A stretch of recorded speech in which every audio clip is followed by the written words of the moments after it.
सबों को प्रणाम। भोजन किस प्रकार करें जिससे हम निरोगी रहें, वो विषय था।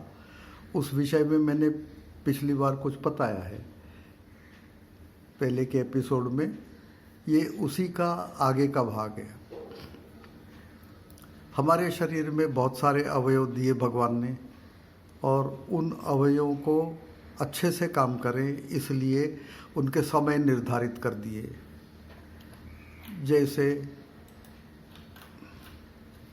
पेट सवेरे 7 बजे से 9 बजे तक अच्छे से काम करेगा, उसके बाद पैंक्रियाज 9 से 11, और इस तरह सब अवयवों का शरीर निर्धारित कर दिया गया है अच्छे से काम करने का समय। अब ब्लड सप्लाई तो वही है 4.5 लीटर के आसपास, तो इनको एक्स्ट्रा काम कराना है तो इनको एक्स्ट्रा ब्लड देना पड़ेगा। वो कहाँ से आएगा? तो शरीर में जो अवयव इस वक्त रेस्ट ले रहे हैं उनका ब्लड सप्लाई उस अवयव को दिया जाएगा, एक ही अवयव को जिसको सबसे अधिक काम करना है। तो इस प्रकार काम शरीर का चलाया जाता है। अब भगवान ने तो ये अरेंजमेंट कर दी। अगर हम उस समय, माने उदाहरण के तौर पे, पेट सवेरे 7 बजे से 9 बजे तक बहुत अच्छे से काम करता है। कोई सा भी भोजन दो पचा देता है, पचाने के बाद उसका जो रस बनता है उससे बीमारी नहीं होती। तो ये अरेंजमेंट करके रखी भगवान ने। अब पेट 7 से 9 बहुत अच्छे से काम करता है। उसी समय अगर हम भोजन पेट में डालें तो बहुत अच्छे से पच जाएगा। पेट से भोजन पचने के बाद छोटी आंत में जाता है। छोटी आंत का अग्रभाग, माने जो पेट के नज़दीक है, उस भाग में जाता है। उस भाग में पूर्ण पचन किया जाता है भोजन का, और पूर्ण पचन उस भाग में हो रहा है। लेकिन एक्चुअल पचन करने वाला कौन है? तो पैंक्रिया, हमारी स्वादुपिंड, हमारी वो ग्रंथि जो डायबिटीज़ कंट्रोल करती। तो उस भाग को एक्टिव बनाया, ना कि पेट से लगी हुई छोटी आंत को जहाँ भोजन पक रहा है। वो तो खाली बैटल ग्राउंड है। कौन उस भोजन को अच्छे से पचा रहा है? तो पैंक्रिया कैसे पचाती है? वो डायबिटीज़ कंट्रोल करने वाला इंसुलिन तो देती है, साथ में एक ऐसा रस बना के देती, पैंक्रियाटिक जूस, जो जिस जूस के अंतर्गत भोजन का सारा भाग, कार्बोहाइड्रेट, फैट, प्रोटीन तीनों हजम हो जाता है। वरना पेट तो खाली कार्बोहाइड्रेट और प्रोटीन हजम कर सकता है, वो भी पहले चरण का, पूरा नहीं। फैट को तो पेट हाथ भी नहीं लगाता, हजम कर ही नहीं सकता। ये सारा काम होता है पेट से लगी हुई छोटी आंत का पहला भाग, जिसे ड्यूडेनम कहते हैं। और ये सारा काम करने वाला एक्चुअल व्यक्ति जो है वो है पैंक्रिया, और वो इस रस के, पैंक्रियाटिक जूस के माध्यम से पूर्ण पचन कर देती। इसमें एक और सहायक है, लीवर। लीवर बाइल छोड़ता है, और वो बाइल पेट से आया हुआ भोजन में बहुत एसिड रहता है, और ये पैंक्रियाटिक जूस वो एसिड के माध्यम में काम नहीं कर सकता, उसे न्यूट्रल चाहिए, अल्कलाइन चाहिए। तो ये बाइल लीवर से निकला हुआ और ये पैंक्रियाटिक जूस, दोनों में इतना एसिड के दुश्मन रहते हैं कि वो pH 8.8 तक ले जाते। अब माफ़ करना, ये साइंस मुझे मजबूरी में डालनी पड़ रही। तो अब मैं सिंप्लीफाइड भाषा में डायग्राम के साथ बताऊंगा। बताने का आशय केवल ये कि जब जो अवयव अधिक कार्यक्षम है उस समय उसको उस प्रकार का काम अगर हम दें तो शरीर में रोग नहीं आएंगे। स्टार्ट करते हैं।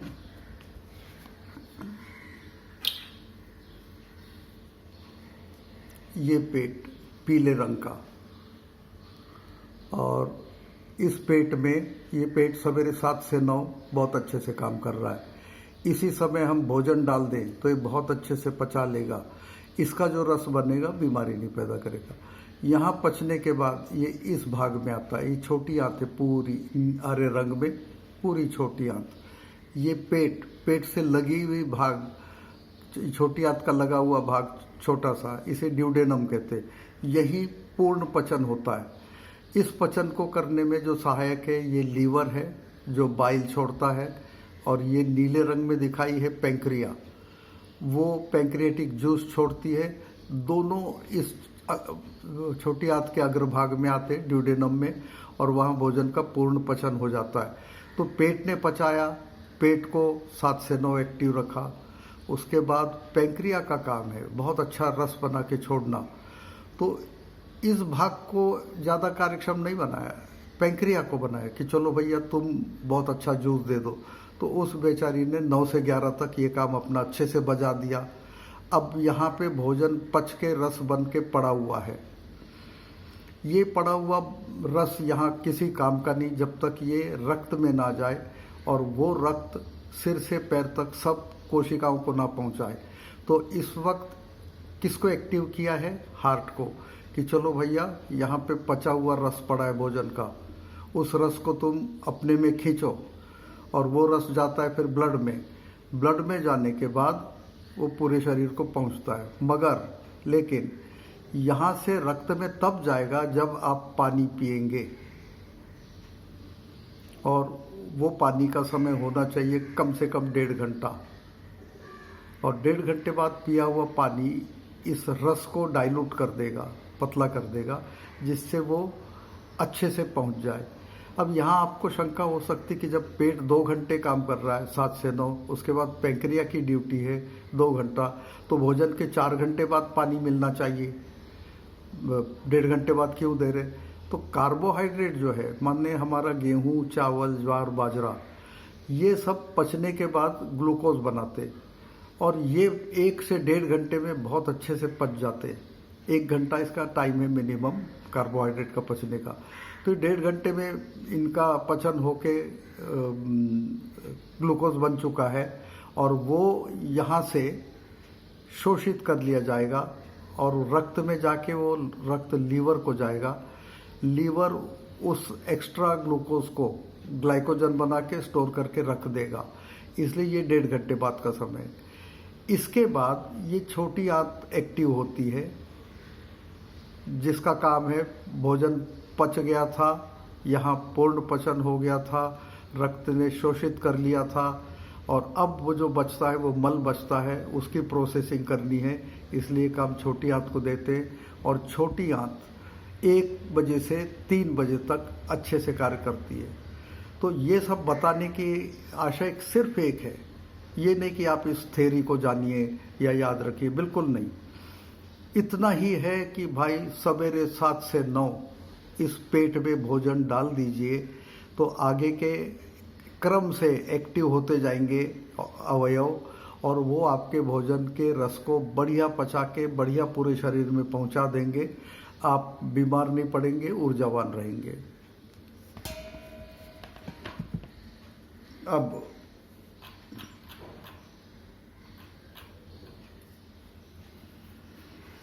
जब हमने ये देखा कि सवेरे 7 से 9 पेट बहुत अच्छे से पचाता है, तो फिर भोजन कैसा हो सवेरे का? सवेरे के भोजन में कम से कम पानी हो। क्यों? क्योंकि आपको ये बताया है कि अगर पानी ना पिए तो ये इतना लाल रंग का हाइड्रोक्लोरिक एसिड हमारे पेट में रहता है जो सबको पचाता है, माने कीड़े भी मारता है, प्राइमरी प्रथम चरण का पचन भी कर देता कार्बोहाइड्रेट प्रोटीन का। पानी डालने के बाद इसकी पावर और इसके साथ मिक्स है पाचक रस पेट का, वो दोनों पतले हो जाते हैं, उनका दम निकल जाता है, फिर वो अपना काम नहीं कर सकते।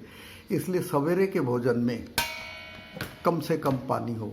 इसका मतलब ये नहीं कि दोपहर और रात में हम खूब पानी वाला भोजन कर सकते हैं, बिल्कुल नहीं। भोजन में पानी हमेशा कम होना चाहिए, पानी डालना चाहिए भोजन पचने के बाद।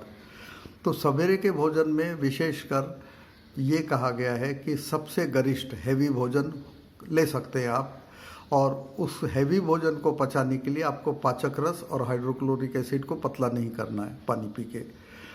तो अनुभव बहुत सारा 10 साल के पेशेंट्स के ऊपर ली गई ट्रायल, ये सबके बेस पे, और जो शास्त्र कहता है उनके बेस पे यही नतीजा निकलता है कि सवेरे के भोजन में कम से कम पानी, सवेरे का भोजन गरिष्ठ से गरिष्ठ कर सकते हो, लेकिन भोजन को पचाने में पाचक रस तो है ही, सबसे बड़ा रोल आता है बैक्टीरिया का। हम लोग को लगता है कि भोजन पाचक रस पचा रहा है, लेकिन बैक्टीरिया, उनका रोल कितना महान है वो हमको कल्पना नहीं है। तो भोजन को पचाने में बैक्टीरिया चाहिए। बैक्टीरिया दो प्रकार के होते, एक हमारे शरीर के लिए हितकारक, दूसरे हमारे शरीर के दुश्मन। तो हमको हितकारक बैक्टीरिया चाहिए। कहाँ से मिलेंगे? लैक्टोबैसिलस एक नाम है, उसके अलावा बहुत सारे। तो ये दही से मिल जाता आसानी से। तो सवेरे के भोजन में अगर आप 1 चम्मच दही ले लें, आधा ले लें, चौथाई ले लें, तो भी आपका काम काफ़ी चल जाएगा। तो आपने सवेरे का भोजन लिया, उसके साथ में थोड़ा दही ले लिया। अब दही लेने के बाद बैक्टीरिया तो आपने पहुंचा दिए, लेकिन वो थोड़े से बैक्टीरिया काम नहीं करेंगे, वहाँ तो करोड़ों चाहिए। तो लाखों करोड़ों बनाने के लिए बैक्टीरिया को उनका भोजन देना पड़ेगा, वो है गुड़। तो सवेरे थोड़ा सा गुड़ खा लीजिए। और क्योंकि हमारे शरीर का चूना, कैल्शियम हर रोज़ जाता है और हमारी हड्डी, दांत और बहुत सारी रिएक्शंस चूना के ऊपर चलती है, तो इसलिए थोड़ा चूना। लेकिन जिन लोगों को पथरी की शिकायत है वो पहले पथरी की शिकायत दूर करें, उसके बाद अपने शरीर को ऐसा बना लें सूर्य की धूप में बैठ के और नियम अनुसार भोजन करके। जैसे अभी बताया, सवेरे 7 से 9 पेट में अगर भोजन डाल दें तो कोई बीमारी नहीं होती। लेकिन समझो आपने नहीं डाल पाए, हो गई बीमारी, तो उसे ठीक करिए, उसके बाद ये भोजन पे आइए। तो सवेरे का भोजन सबसे गरिष्ठ, उसमें पानी, सब्जी और दाल बनाते समय पानी जितना आवश्यक है उतना, उससे अधिक नहीं। और उसके बाद आप फल का रस ले सकते हो। फल का रस माने मौसम्बी, संतरा। ये नहीं कि फल लिया, उसको पानी डाल के आपने जूस बनाया या कुछ और बनाया और जूस निकाल करके पिया, वो बहुत नुकसान वाला होगा, वो नहीं। और इतना ही आप करिए, 1.5 घंटे बाद पानी पीजिए, सवेरे ही सवेरे आपके हाथ में निरोगता आ जाएगी।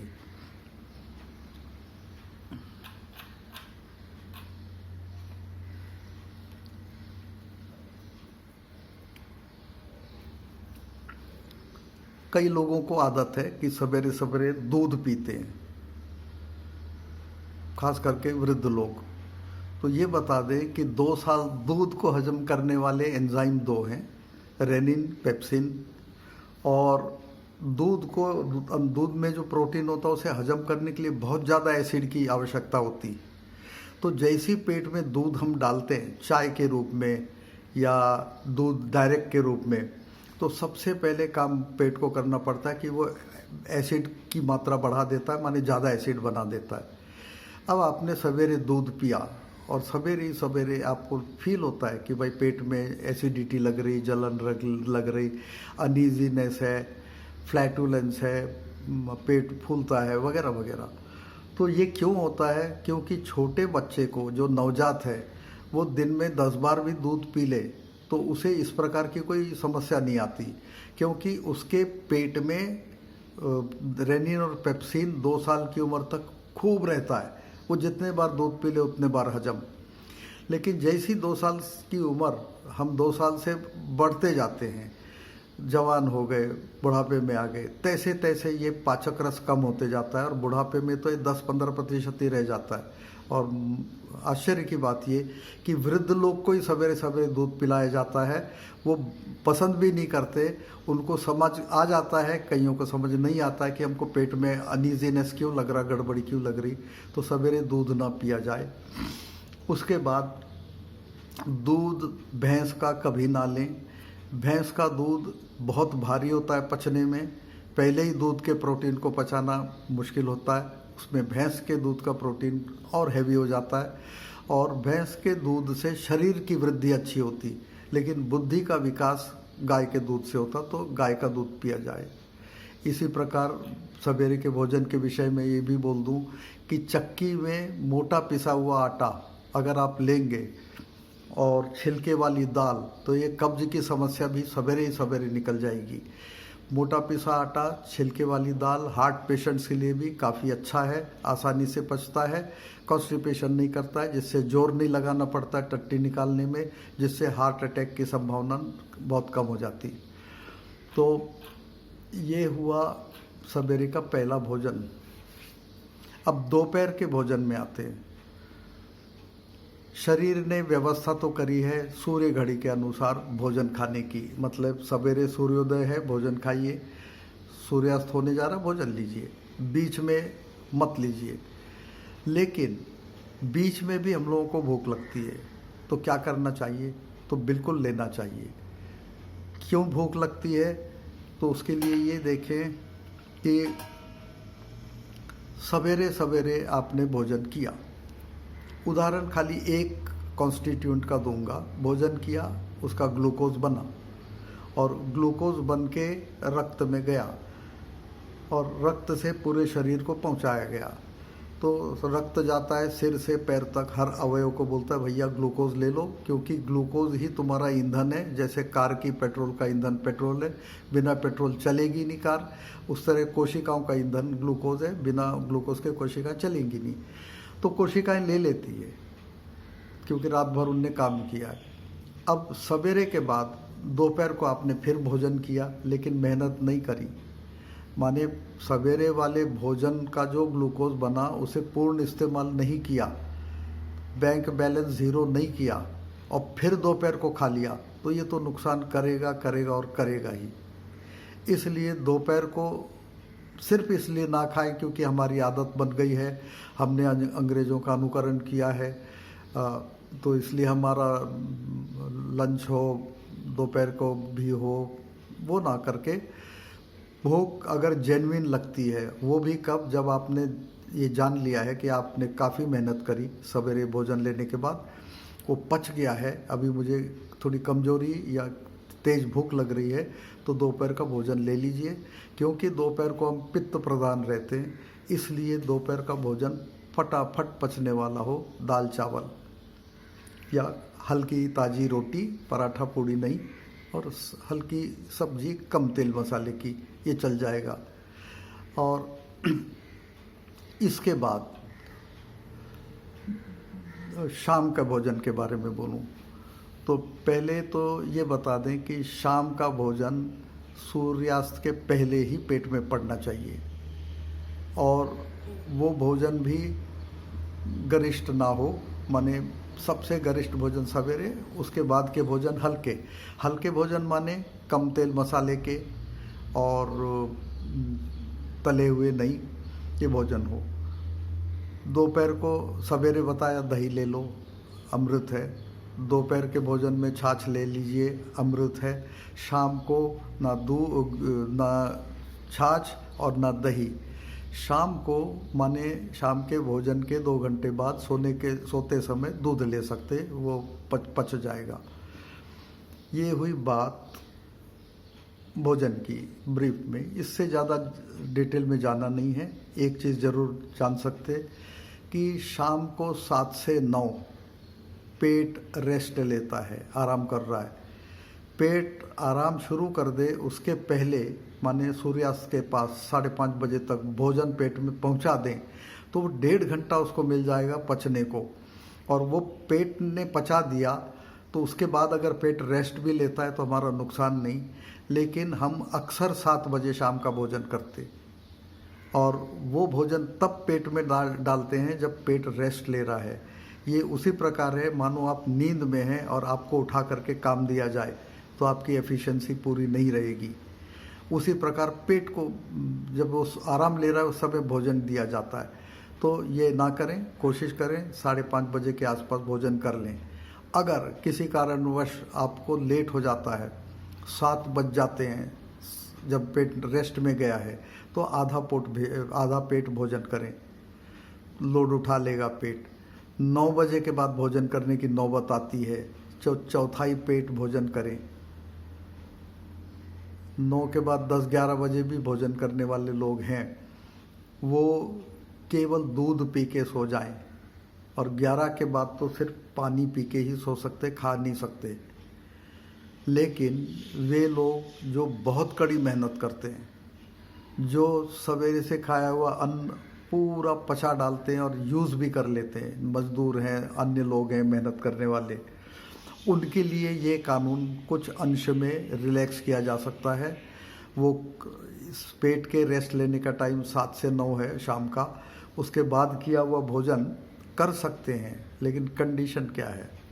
आप भी कर सकते हो। कंडीशन क्या है कि अगर आपने रात को 9 बजे खाया, ये इमरजेंसी की बात बोल रहा हूँ, रेगुलर नहीं करना है, किसी दिन खा लिया 9 बजे तो 12 घंटे तक वेट करना है दूसरे भोजन के लिए। माने कल सवेरे 9 बजे के पहले तक कुछ नहीं खाना। रात को 11 बजे पेट में भोजन डालने की नौबत आई कभी कभी तो खा लीजिए, लेकिन दूसरे दिन सवेरे 11 बजे तक पेट में कुछ मत डालिए, तब तो आपका सब ये ठीक हो जाएगा। अदरवाइज नुकसान करेगा, बीमारी लाएगा।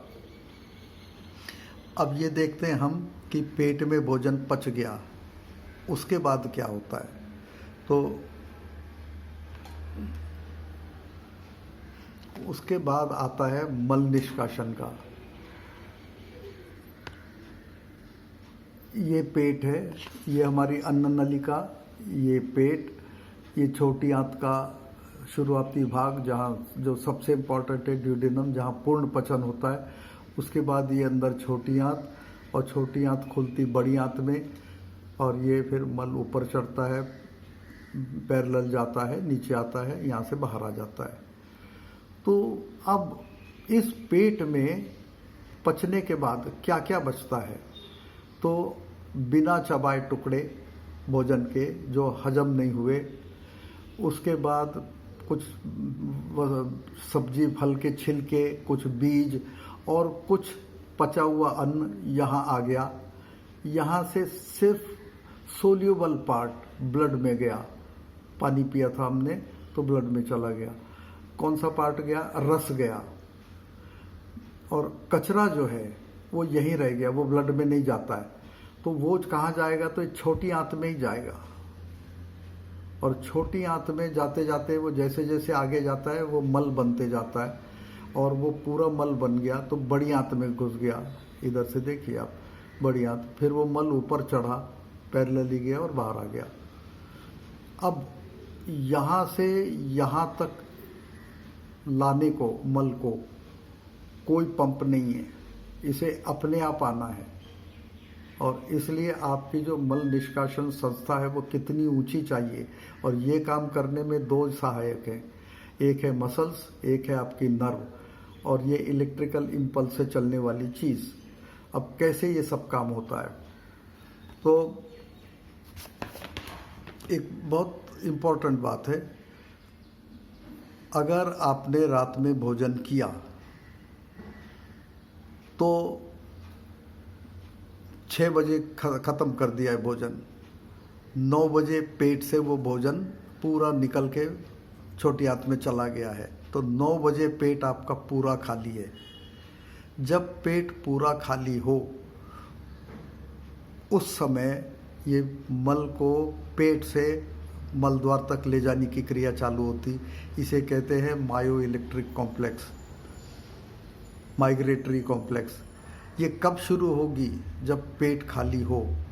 कब बंद होगी? बीच में, जैसे पेट में आप अन्न का एक कण डाल दें, माने एक बिस्किट का छोटा सा टुकड़ा पेट में मुंह में डाल दें, वो पेट में गया तो ये जो मल को आगे ढकेलने की क्रिया थी पेट से मल द्वार तक ले जाने की, ये बंद हो जाएगी। जिस प्रकार, फिर से रिपीट करूँगा कि रोड रिपेयर करते समय गाड़ियों का आवागमन बंद होना चाहिए, नहीं तो रोड रिपेयर होगा नहीं। उसी प्रकार जब हम आप कुछ खा लेते हैं, खाने के बाद पेट को समस्या ये आती, वो बोलता है भैया मैं मल को आगे बढ़ाऊं और या इस खाए हुए अन्न को पचाऊं, दोनों क्रिया एक साथ नहीं हो सकती। तो शरीर का इंस्ट्रक्शन रहता है तुम पचाओ, नहीं तो फूड पॉइजनिंग से आदमी मर जाएगा। मल अभी नहीं तो थोड़ी देर बाद निकल जाएगा। तो हम जो करते हैं, रात को भूख लगी उठ के खा लिए, तो हम हमारा मल निष्कासन क्रिया को रोक देते हैं। तो इसलिए करना क्या चाहिए कि रात में भोजन खाने के बाद कुछ भी पेट में न जाने दें, तब तो ये क्रिया चालू हो जाएगी। अब कैसे होती है, तो ये छोटी आंत से मल आगे कैसे पुश होता है, तो समझो ये मल था, छोटी आंत में पचा हुआ भाग जिसका रस बन गया, निकल गया, लेकिन रस के बाद जो बचा है कचरा वो, तो अब इस एक नंबर पे,